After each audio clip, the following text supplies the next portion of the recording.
ABC News Chief Meteorologist Ginger Z in Florida following the storm. Good morning, Ginger. Michael, almost 2 days now after it made landfall in southwest Florida, and search and rescues are happening as we speak. Such a broad area impacted, and now Ian is looking to do its fourth landfall later today.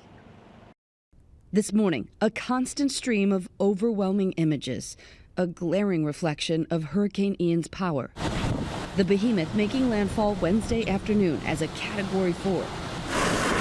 Ferocious winds topping 150 miles per hour, gouging parts of southwest Florida. Ian making history as one of the top 10 strongest on record in the United States, shredding homes and swallowing entire neighborhoods in that record-breaking storm surge. The monster storm claiming several lives. So far, at least 21 people killed. That number expected to rise. This could be the deadliest hurricane in Florida's history. One of the most hard-hit regions, Fort Myers Beach.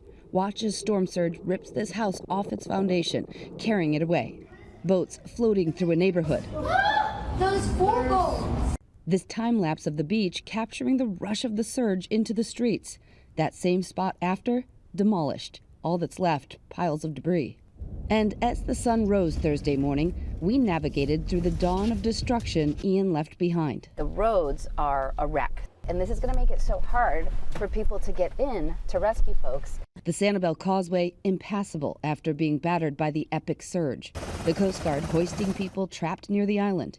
At the Siesta Bay RV Park, we meet Hallie, who rode out the storm with her cat, climbing into bed as the rapidly rising water crushed into her home. The bed here rose up in the floodwaters, and she said she only had about 1.5 feet of clearance to breathe. I'm homeless and scared. Bruce Palmel planned to evacuate, but woke up early and figured he had a little more time, so he went back to sleep. Kind of woke up to find myself floating about an arm away from my roof. So I climbed out of the house and climbed up on the roof and was there for 5.5 hours. But it's not just Bruce and Hallie that lost their home. In this neighborhood alone, there are hundreds of homes. You can see from our drone there that each of these took on at least 12 feet of water. They are all total losses. So many people losing their homes, not just in this neighborhood, but if you look at the telestrator that I have that I can draw on here, the water came from way back there, almost 3 miles from the Gulf of Mexico. Since 1970, the Fort Myers area has grown by more than 600%. You can see it clearly in this graphic. And on this next one, this was the warning for storm surge over 9 feet, inundating a lot of that new population. Massive rescue efforts underway across the coast. There have been more than 700 confirmed rescues, and there's likely many more than that. 1,000 FEMA personnel deployed, supplying millions of liters of water, meals, and hundreds of generators. About 2 million people still without power. Just heartbreaking ruin at every turn.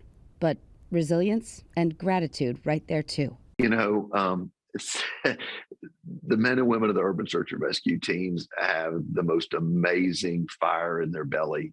They're my heroes, and what they do is God's work. In Orlando, historic flooding, more than 12 inches of rain. From this nursing home alone, 106 residents were taken out after the floodwaters tried to get in, despite those sandbags. Arjanae Norman right there after the rescue. Ever seen anything like this? No, ma'am, I have not. Not with this much water in Central Florida. Did you know that Charleston and South Carolina, the coast, of South Carolina, hasn't had a landfall of a hurricane in 6 years, since Matthew? Unfortunately, you'll see one later this afternoon likely, as this, an 85-mile-per-hour max-sustained Ian, is headed right now north-northeast, but will turn back to that South Carolina coast. We already have a flash flood warning for Charleston. This is a preemptive because the water will push early ahead of the storm toward Charleston. High tide happens sometime around noon, but it looks like it'll make landfall north of Charleston before Myrtle Beach, perhaps around Georgetown. Wherever it does make landfall, remember, the push of water happens on the right side because these rotate counterclockwise, and then you can get a push of water away. Cecilia, surge is first concern, 4 to 7 feet, but also 5 to 10 inches of rain. So flash flooding is the second most killer. All right, Ginger, thanks so much.